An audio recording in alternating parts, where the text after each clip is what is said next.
बिस्मिल्लाहिर्रहमानिर्रहीम, अस्सलाम वालेकुम। मैं हूं डॉक्टर फ़िज़ा और आप देख रहे हैं मेरा यूट्यूब चैनल। आखिरकार वो वक्त आ ही गया जिस मुलाकात का सबको बेसब्री से इंतज़ार था। आपको पता है मुलाकातों का सीज़न अरूज पर है, कोई किसी से मिल रहा है, कोई किसी से मिल रहा है और मकसद सिर्फ एक, इमरान खान साहब, उनकी हुकूमत, PTI की हुकूमत किसी तरह घर चली जाए। अच्छा जी, अदम एतमाद के लिए तहरीक लानी है जिस पर अब तमाम लोग मुत्तफिक हो चुके हैं। PDM की शानदार कामयाबी या जो भी आप समझ लें, उसके बाद अब ये तहरीक अदम एतमाद के लिए तमाम लोग एक पेज पर आ चुके हैं जिसके लिए मुलाकातों का सिलसिला जारी है। अब आपको पता है जी, उसके लिए इनको इत्तेहादियों के भी साथ मिलाने की ज़रूरत है और ये इत्तेहादियों से राब्ते भी कर रहे हैं। चौधरी बरादरान से जो मुलाकात हुई थी जरदारी साहब की, उसके बाद सबको बेसब्री से इंतजार था कि शहबाज शरीफ साहब की जब मुलाकात होगी चौधरी बरादरान से, तो उसके बाद कोई पिक्चर जो है वो क्लियर होकर सामने आएगी, खुलकर सब कुछ सामने आ जाएगा कि आखिर होने क्या जा रहा है। अच्छा जी, अब वो मुलाकात हो गई। अब मुलाकात का ज़रा अहवाल सुन लीजिएगा कि पहली बात ये कि आपने सुन रखा होगा कि तेरी याद आई तेरे जाने के बाद, लेकिन ये अजीबोगरीब सी वक्री सी याद है। जैसे वक्रे हमारे सियासतदान हैं, इनके वक्रे अंदाज हैं, इसी तरह इनकी याद भी बड़ी वक्री है कि जी 14 साल के बाद इनको याद आई वहाँ जाने की। वो शहबाज शरीफ साहब जिनको चौधरी बरादरान की तरफ से, आपको याद होगा, ताज़ियत तक कबूल नहीं थी, आज उनके घुटनों में जाके बैठ गए, आज खुद उनके दर पे जाके हाज़िरी दे दी, खुद वहाँ पे जाके बैठ गए। और क्यों चले गए? ताकि किसी तरीके से वो उनका साथ दे दें। अच्छा, उन्होंने भी बड़े तरीके से, बड़ा स्मार्टली हैंडल किया सिचुएशन को। वैसे अगर आप इंसानी नफ्सियात समझें तो चौधरी साहब की जो उस टाइम पे नफ्सियात होगी या उनके दिल में तो बड़े लड्डू फूट रहे होंगे कि अच्छा जी, वो शख्स खुद चलकर मेरे पास आ गया जिसको मेरी तरफ से ताज़ियत तक कबूल नहीं थी।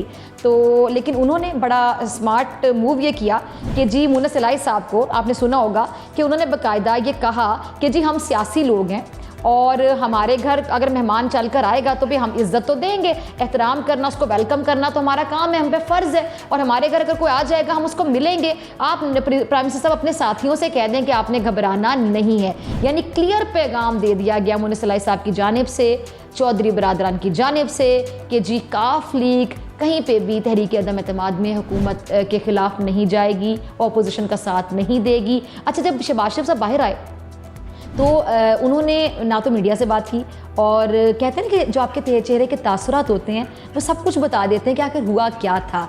आपको याद होगा जब जरदारी साहब और बिलावल साहब सियासी ज़ोराने पे, सियासी ज़ोराना हो गया ना कि खाना जहाँ पे बैठ के आपने प्लानिंग करनी कि आगे करना क्या है, वो सियासी ज़ोराने पे जब वो गए थे शहबाज शरीफ साहब और मरीम साहबा से मिलने, तो आपको याद होगा कि शहबाज शरीफ साहब चूँकि बड़े हालांकि एक्सप्रेशन को बड़ा कंट्रोल करके, क्योंकि मुफाहमत की सियासत पर कहीं ना कहीं यकीन रखते हैं, मरीम साहिबा और नवाज शरीफ साहब से ज़रा मुख्तलिफ सोच रखते हैं, विजन रखते हैं, तभी आपको पता है नून लीग अक्सर आपको दो सफ़ों में बटी हुई नज़र आती है। मरीम साहबा के जब तासुरात थे जरदारी साहब और बिलावल साहब के साथ मुलाकात के बाद, तो आपको याद होगा कि वो शायद खुश नहीं थी।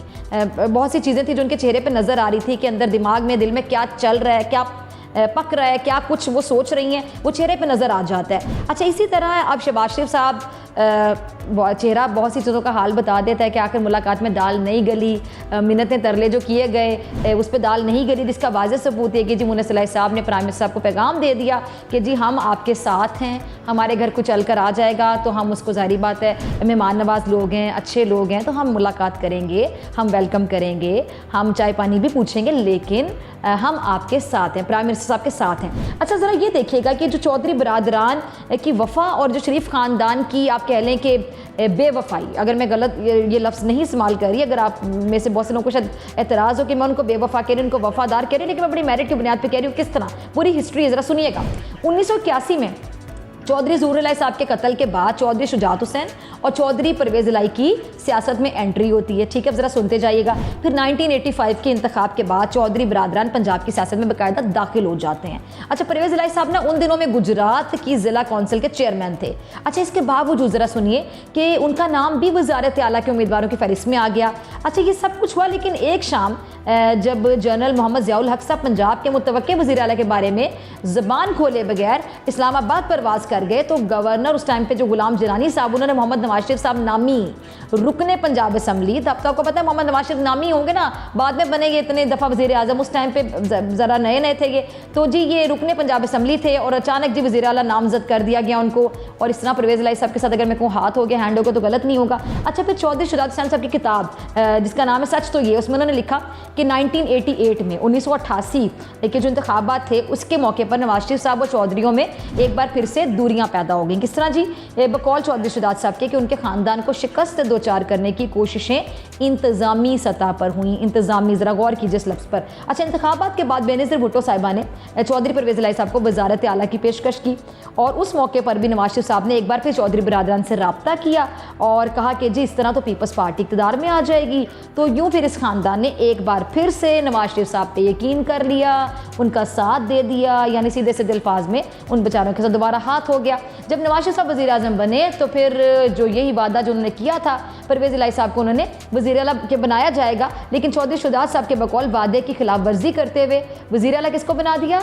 शहबाज शरीफ साहब को बना दिया जी। दोबारा हाथ हो गया चौधरियों के साथ। अच्छा, फिर इसी तरह जब चौधरी शुजात जो मरकज़ में वज़ीर दाखिला थे, उनके जो इख्तियारात थे एहतसाब ब्यूरो वाले जो सैफुर रहमान साहब, आपको पता है अब तो रिश्तेदार भी बन गए इनके शरीफ ख़ानदान के, वो इस्तेमाल किया करते थे। और चौधरी शुजात हुसैन साहब के इख्तियारात बड़े कह लें कि महदूद होकर रह गए, बड़े लिमिटेड रह गए। अच्छा, फिर सन 1999 1999 जब जनरल मुशर्रफ साहब ने इक़्तिदार पे कब्ज़ा किया तो आप समझ लें कि वक्त ने एक बार फिर से कह दें कि पलटा खा लिया। अब ये ख़तरा पैदा हुआ कि जी जो फ़ौजी हुक्मरान है वो शरीफ ख़ानदान की ख़वातीन को गिरफ़्तार कर लेंगे। लेकिन चौधरी शुजात साहब को जब खबर मिली तो वो वहीं पर पहुँचे और उन्होंने इतनी आला ज़रफ़ी का मुज़ाहिरा किया चौधरी शुजात साहब ने। उन्होंने कहा कि शरीफ ख़ानदान की ख़वातीन हमारे ख़ानदान की ख़वातीन है, किसी में ज़रूरत नहीं कि इन्हें गिरफ़्तार कर सके। अब उस ज़माने में जब बेगम कुलसूम नवाज़ साहिबा ने पार्टी की क़यादत शुरू की थी तो आपको पता है कि जब भी वो इस्लामाबाद आती चौधरी शुजात हुसैन साहब अपना घर खाली करके उनकी तहवील में देते और उस अरसे के दौरान जब तक वो वहाँ पे रहती उनकी प्राइवेसी का एहतराम करते हुए उस घर से जो उनका ख़ानदान है चौधरी साहब का, वो अपना पूरा ताल्लुक़ ख़त्म कर लेता कि इनकी प्राइवेसी डिस्टर्ब ना हो। मतलब कितनी आला ज़रफ़ी देखें। और फिर इनके साथ हाथ कर देते थे शरीफ बरादरान, शरीफ ख़ानदान। तो मैंने अगर बेवफा का लफ्ज़ इस्तेमाल किया मेरे ख्याल से गलत नहीं है ये। अच्छा, अब आगे ज़रा सुनते जाइएगा। अब इस ताल्लुक़ के बावजूद जब देखें दोनों जो ख़ानदान हैं उनमें ज़ाहिर बात है दूरियाँ तो पैदा होनी थी और इसकी वजह सीधी सीधी शरीफ ख़ानदान का इस ताल्लुक़ के बावजूद दोनों ख़ानदानों में जो दूरियाँ पैदा हुई। शरीफ ख़ानदान का शिकवा ये था कि जी जो जनरल मुशर्रफ साहब से वो राब्ते में है, शरीफ ख़ानदान को लगता था कि चौधरी बिरादरान चूँकि जनरल मुशर्रफ साहब के साथ राब्ते में है, जबकि चौधरी शुजात साहब इस हवाले से ये राय देते थे, मौक़िफ़ देते थे कि जनरल मुशर्रफ से राब्ते का मतलब ये तो नहीं है ना कि शरीफ ख़ानदान से कता ताल्लुक़ है या हमारी कोई दुश्मनी है। अच्छा जी, अब ये जो हुकूमत के ख़िलाफ़ अदम एतमाद की तैयारियां ज़ोरों शोर से जारी हैं, मुलाकातें जारी हैं। 14 साल बाद किसी के दर पे हाज़िरी दे दी जाके आपने मुलाकात के लिए चले गए। और ज़ाहिर बात है जब किसी को मनाने के लिए जाया जाता है और वो बंदा जिसकी गर्दन में बड़ा सरिया हो वो सरिया निकाल के चला जाए तो ज़ाहिर बात है बड़ी मजबूरी में जाता है या बस हर हाल में उसने कहा कि बस जाना है, अब जाना है तो चले गए। मिन्नतें तरले भी हुई लेकिन दाल नहीं गली। अब अपने इलाके में जो मौलाना साहब है जो तहरीक अदम एतमाद के लिए जिन्होंने कमर कसी हुई है, उनके अपने इलाके के लोगों ने उन पर अदम एतमाद का इजहार कर दिया। उन्होंने कहा ये तहरीक अदम एतमाद तो बाद में आएगी हुकूमत के खिलाफ, पहले हम आप पे अदम एतमाद करते हैं मौलाना साहब, हमें आप पे किसी किस्म का कोई एतमाद नहीं है। क्योंकि जी उनको जो शिकस्त हुई अभी हाल ही में अपने इलाके में डेरा इसमाइल खान में, तो ये मौलाना साहब के लिए बड़ा एक शॉकिंग न्यूज़ है।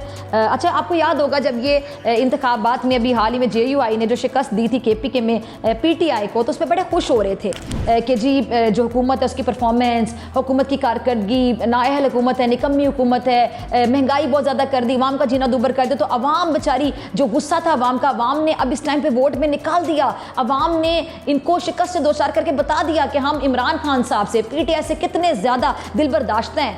अच्छा, अब जब मौलाना साहब ने खुद उनको शिकस्त का मुंह देखना पड़ा तो मैं यकीन के साथ ये बात कहती हूँ कि अब वो ये अपनी बारी ये नहीं कहेंगे कि जी मैं मेरे से लोग परेशान हैं या नाला हैं या नाराज़ हैं। अच्छा, यहाँ पे दो चीज़ें ज़रा गौर कीजिएगा। एक तो KPK में जो शिकस्त का सामना करना पड़ा था PTI को, इमरान खान साहब ने खुद भी आपको याद होगा ट्वीट की और उन्होंने बताया कि ये वजूहात हैं लेकिन अब अगली दफ़ा बड़ा गौर किया जाएगा, ये जो फ्लॉज हैं इनको फिक्स किया जाएगा। तो एक तो क्लियर हो गया कि उन्होंने बड़ी जल्दी PTI वालों ने काम किया, होमवर्क किया, जो शिकस्त की वजूहात थी उस पर काम किया गया और फ़ौरन अब ये जो अगला इंतखाब था इसमें इनको कामयाबी जो मिली है, ये जो उमर अमीन गंडापुर साहब जो हैं डेरा इसमाइल खान सिटी कौंसिल के मेयर मुंतखब हो गए हैं, अली अमीन गंडापुर साहब के भाई जो हैं, तो ये बड़ी बात है। ये इसका मतलब है कि उन्होंने सीखा अपनी गलतियों से PTI वालों ने, और उन्होंने आगे जाके बहुत ही जल्दी ये बात प्रैक्टिकली साबित कर दी कि हाँ हमने अपनी गलतियों से सीखा और देखिए हमने इम्प्रूव किया। लेकिन मौलाना साहब अब आप ये कहेंगे कि ये जो अगर वहाँ से वो जीत गए तो अब वहाँ पे महंगाई का गुस्सा नहीं था, किसी किस्म का गुस्सा नहीं था, बल्कि वहाँ पे धांधली होगी, ना सिर्फ धांधली बल्कि तारीखी धांधली हो गई। अच्छा जी, अब इस पर जो हुकूमत वाले बड़े चुटकुले ले रहे हैं, मज़े ले रहे हैं जी। फवाद चौधरी साहब कह रहे हैं जी मौलाना साहब को कि लाहौर छोड़ें, मौलाना साहब अपने घर पहुँचें। सेनेटर फैसल जावेद भी ये कह रहे हैं कि जी दिसंबर में होने वाले इंतखाबात हैं, उससे हमने सीखा है और ये भरपूर कम बैक किया है पीटीआई ने। अच्छा, शहबाज गिल साहब कह रहे हैं जी फजल रहमान साहब को कि अपने घर की तहसील से आपको इबरतनाक शिकस्त हुई है और आपके अपने घर से ही आप पर अदम एतमाद का इजहार कर दिया गया है। अच्छा, इसके अलावा असद उमर भी कह रहे हैं कि घर संभल नहीं रहा और मौलाना हुकूमत गिराने निकले हैं। अब ये सिचुएशन है जी, मुलाकातें हो रही हैं, मायूसियाँ भी हो रही हैं, मुलाकातें किस चक्कर में की जा रही हैं आप सबको पता है, लेकिन आगे से ये जो मुन्ना सलाई साहब ने एक छक्का मार दिया कि जी मुलाकात भी हो गई और उन्होंने कह दिया कि जी हम वज़ीर-ए-आज़म साहब के साथ हैं, हम पीटीआई हुकूमत के साथ हैं, हमारे घर मेहमान आएगा तो हम वेलकम भी करेंगे, चाय पानी भी पूछेंगे, लेकिन ये सियासत है, लेकिन हम इमरान खान साहब आपके साथ हैं। और इमरान खान साहब ने भी जवाब में उन पर एतमाद का इजहार किया। खान साहब ने क्या कहा जी कि उन्हें चौधरी ख़ानदान पर, ये जो पूरा ख़ानदान है, इस पर पूरा एतमाद है। प्राइम मिनिस्टर साहब ने बाकायदा बोला कि जी मुन्ना सलाई साहब आपकी फैमिली पर मुकम्मल एतमाद है और जो घबराए हुए हैं उनको चौधरी साहब की सेहत का ख्याल आ गया। 14 साल बाद अब देखें ना कि चौधरी साहब की सेहत का ख्याल आया और उनसे हाल पूछने चले गए। देख लें सियासत में क्या क्या कुछ होता है। मैं अक्सर कहती हूँ अपने प्रोग्राम में भी कि सियासत है जी, यहाँ पे सब चलता है। यहाँ पे दुश्मन को दोस्त, दोस्त को दुश्मन, जिससे आपको नफरत भी होगी, जिससे आप मुतनफिर भी होंगे, आप उसके घुटनों को भी हाथ लगाने के लिए बैठ जाएंगे, घुटने के नीचे पैरों में बैठ जाएंगे, क्योंकि जब आपको मतलब होगा तो फिर आप मतलब के लिए किसी को भी बाप बनाने के लिए भी तैयार हो जाएंगे, किसी के भी कदमों में बैठने के लिए तैयार हो जाएंगे। ये सियासत है। अच्छा, जिस तरह अब ये जो अर्तुगल गाजी चला था, सब लोगों ने बड़े शौक से देखा था। अब ये कुरुलुस उस्मान चल रहा है, मेरी टीम में कुछ लोग हैं जो देखते हैं जी, तैयब मेरे प्रोड्यूसर हैं जी, वो बड़े शौक से देखते हैं कुरुलुस उस्मान। उसका तीसरा सीज़न बड़े पीक पर जा रहा है। ये जो हमारी सियासत है ना, इसमें भी समझ लें कि ये सीजन्स हैं, एक सीज़न ख़त्म, दूसरा सीज़न शुरू। अब ये जो सीज़न शुरू हुआ है ये बड़ा इंटरेस्टिंग सीज़न है। लम्हा ब लम्हा मैं आपको आगाह रखती रहूँगी, लेकिन उसके लिए आपको मेरे चैनल को सब्सक्राइब करना होगा, बेल आइकन को क्लिक करना होगा, ताकि आपका और मेरा राब्ता जुड़ा रहे इस चैनल के ज़रिए। अपना बहुत ख्याल रखिएगा। आपसे मुलाकात होगी इंशाल्लाह कल।